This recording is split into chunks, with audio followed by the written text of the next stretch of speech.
Oi, gente, voltando aqui, agora que a gente já está mais aquecido, eu preciso que tu entenda também uma coisa mais científica, que é a TCC clássica, a terapia cognitivo-comportamental clássica, é a abordagem que a gente mais tem estudos científicos que funcionam para a ansiedade. Até para que tu entenda que isso que a gente está aprendendo juntos aqui tem uma forte evidência científica, evidências robustas, e é o melhor que a gente tem até hoje, padrão ouro, para a ansiedade.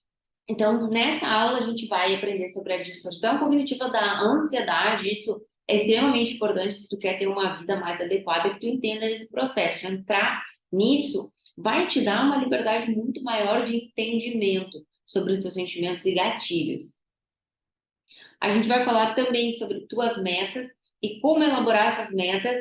Eu tenho certeza que tu faz as tuas metas de forma equivocada e principalmente quem tem ansiedade faz de uma forma que não tem como dar certo. Então, a gente vai ver também como ver as suas metas e mais ainda sobre a nossa ponte para o futuro. Essa é uma aula extremamente importante, porque além de tu estar com teu caderno na mão, a gente vai começar a projetar essa pessoa que tu quer ser. Bora lá, vamos falar da distorção cognitiva. A gente estava falando na outra aula do quê? Da situação que me gera um pensamento, que me gera uma emoção, que faz eu querer me comportar. Eu fiz essa emoção aqui, gente, porque eu quero que tu grave essa imagem na tua cabeça. Tudo que eu for te ensinar, gente, eu vou querer te ensinar da forma mais simples. Porque eu já me esforcei pra caramba. E eu sei que sempre tem um jeito simples da gente aprender as coisas. E eu procuro muito trazer esse jeito simples para tu aprender. Porque muitas das pessoas, elas querem complicar a tua vida. E, na verdade, a gente, depois de entender um conteúdo muito bem entendido, a gente pode simplificar. E a gente pegar o mais simples, faz a gente entender. A TCC, ela tem um aspecto de ter uma forma mais simples de se comunicar com o paciente também. Para que tu aprenda a fazer por ti mesmo muitas coisas que a gente faz em terapia. A TCC, ela tem essa pegada de ser tipo um treinamento para que tu saia da sessão cada vez mais capaz de lidar, que tu tenha ferramentas e tudo mais.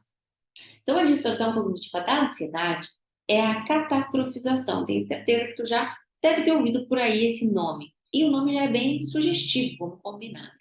É como se a situação me fosse um gatilho e esse gatilho me faz ter um pensamento catastrófico sobre o que vai acontecer. Então eu penso o pior cenário. Eu penso que vai acontecer a coisa mais desastrosa e que aquilo é extremamente perigoso para mim. A emoção é hipervigilância, é ansiedade o tempo inteiro, é perigo o tempo inteiro. Uma pessoa que passa isso, por exemplo, transtorno de ansiedade generalizada, a pessoa ela passa o dia inteiro extremamente tensa, extremamente nervosa, as coisas tem um impacto diferente nela, ela está irritada o dia inteiro porque ela está enxergando perigo em tudo. E eu sei que muita gente quer saber aonde tudo isso começou, qual é a causa inicial, mas a gente não precisa entrar na causa na primeira vez que te gerou um trauma, que te gerou uma ansiedade. A TCC também busca a gente desmistificar essa ideia que a gente precisa da causa. Ela entende que a causa ela não é tão importante porque os comportamentos que mantêm esse sintoma são mais importantes. Os comportamentos que vão mantendo ao longo da vida e a gente vai gerando cada vez mais novos comportamentos, como evitação de situação, como eu evitar estar com pessoas que me deixam ansiosa, evitar situações, evitar de me colocar, evitar proposta de emprego, eu evitar muita coisa, é muito mais importante do que eu buscar o evento desencadeador do início da minha vida e tudo mais. Então vamos pensar que esse processo de eu entender que pensamentos catastróficos eu estou tendo é o primeiro passo. Como assim entender? Entender, gente, é eu perceber. E a gente vai entrar com um novo conceito aqui de pensamentos automáticos. Cada situação faz com que eu tenha, com que eu gere muitos pensamentos na minha cabeça. E a gente tem dentro da TCC essa nomenclatura de pensamento automático, porque ele é como se fosse um reflexo. É como se o médico batesse no meu joelho e ele levantasse. Ele é muito rápido, ele pode ser fugaz, ele pode ser muito preconceituoso, ele pode ser um pensamento que tu acha que até a tua parte racional nem acha tão adequado. Só que ele, por ser superficial na mente, por ele vir tão rápido, por ele ser tão estimulado, assim, ele ser tão rapidinho, ele tem conexão com as nossas crenças centrais. Só que nós não temos acesso se a gente não começa a automonitorar esses pensamentos, porque a gente não está acostumado a perceber eles, mas eles podem gerar uma emoção.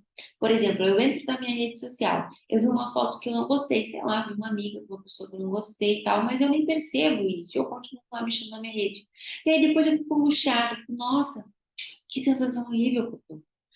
Mas eu não percebi que o meu pensamento automático, que o meu pensamento foi reflexo de um estímulo externo que eu tive e eu não monitorei ele. Então, eu fico só achando que eu estou angustiada por, sei lá, não sei pelo quê. Mas foi por uma coisa que eu vi. Então, esse pensamento automático, ele é muito rápido, ele é superficial na nossa mente, mas através de uma técnica que a gente tem, por exemplo, uma seta descendente, um questionamento socrático, que a gente faz com o paciente, a gente entra dentro de uma crença central. A gente vai falar isso em outro vídeo, porque nesse momento a gente está vendo pensamentos automáticos para ti, para que tu comece a auto-monitorar esses pensamentos. Então, tu coloca ali, ó, dentro do teu caderno, tu vai colocar pensamento, emoção e comportamento. Pense em alguma situação ansiogênica e coloca ali que pensamentos automáticos que eu tive referente a isso. Depois coloca a emoção, depois tu coloca o que que eu fiz com isso. E se tu quiser dar um plus a mais, coloca as sensações físicas que tu teve. Meu corpo ficou duro, ficou tenso, eu fiquei muito nervosa, meu coração começou a palpitar, minha mão começou a suar, eu fiquei tremendo. É muito importante, se tu quiser entrar de cabeça, tu desmiuçar tudo isso, porque o nosso conhecimento das nossas emoções, essa autoconsciência, ela é primordial para a gente entender o que o nosso corpo está querendo nos dizer, o que a nossa mente está querendo nos dizer, o que as nossas emoções estão querendo nos comunicar. Então, gente, essa foi uma aula para a gente fazer o automonitoramento dos nossos pensamentos. E aí tu vai perceber que muitos desses pensamentos da ansiedade são catastróficos. Agora, a outra parte da aula que a gente falou que é falar sobre as nossas metas. E por que que eu disse que as metas de uma pessoa com ansiedade, ela muitas das vezes ela tem tudo para não dar certo. Porque esse é um conceito até da terapia de aceitação e compromisso, que é a gente colocar objetivos de pessoas vivas ali. Porque a gente tem a tendência a dizer que os nossos objetivos é não quero ter mais ansiedade, não quero ficar mais nervoso, não quero mais ficar nervoso para apresentar alguma coisa. E, na verdade, as pessoas ficam nervosas, elas ficam ansiosas frente ao novo desafio. E, vamos falar a verdade, é normal a gente ter ansiedade. Por quê? Porque isso é um mecanismo que a gente tem referente ao nosso medo e à nossa sobrevivência, à nossa autoproteção. Então, a ansiedade, ela faz parte de algo natural da gente. Não tem como tu te livrar. Tem como a gente entender melhor e saber lidar. Por exemplo, a gente já começar a automonitorar esses pensamentos para a gente começar a se questionar que evidências eu tenho que isso acontece, que isso tem potencial para acontecer, o que que eu posso fazer referente a isso. Isso será que esse é o melhor pensamento que eu posso ter nesse momento? Esses questionamentos a gente vai aprender juntos também. Mas esse automonitoramento vai fazer tu perceber que os teus pensamentos eles são catastróficos e as tuas metas, elas podem ser: eu quero aprender a lidar com a minha ansiedade. Eu quero viver uma vida mais tranquila. Eu quero poder apresentar um trabalho e conseguir lidar com a minha ansiedade dentro desse trabalho. Eu quero poder fazer perguntas dentro da aula e não ficar completamente intimidado por isso. Eu quero me sentir capaz para encarar esses desafios da própria ansiedade. Eu quero poder ter liberdade de expor meus sentimentos ou de expor as minhas ideias, de expor as minhas opiniões.